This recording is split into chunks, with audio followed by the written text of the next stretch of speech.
Namaskaram. With Divine's grace and Guru's grace only, I am able to continue in this journey. And today's recording is going to be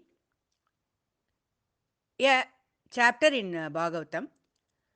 And I have been reading Bhagavatam for quite a few years. And every time when I read Bhagavatam, I will be admiring certain characters. People of very high caliber existed in our country. Before coming to this episode, a few names I want to refer or I want to talk about. One was a great rishi by name Dadichi. He gave his backbone to prepare a weapon called Vajrayudham when Indra had suffered to kill demon or Asura. And there was one Bali Chakravarti, knowing fully well that he was going to lose everything, he gave up, he was ready to give everything. These people stay apart or they stood apart by their qualities. They sacrificed so many things when it came to others' problems.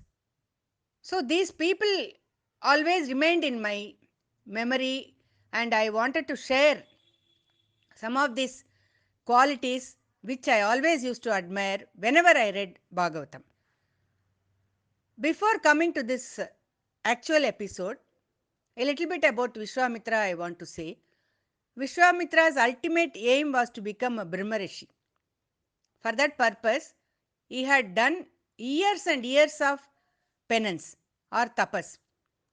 Every time he would look for his onward journey, but in the meantime, somebody will come asking for help and he will convert his tapas shakti and then he will try to remove their problem.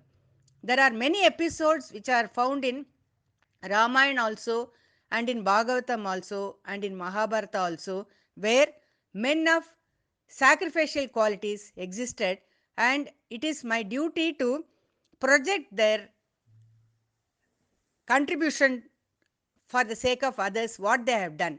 This is with this aim I am going about with this story. Actually, Vishwamitra was the name which he got later. His original name was Kaushika. Now this episode is about Kaushika and Shunahshepa.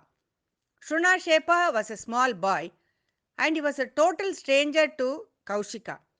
What happened between them? That is the story.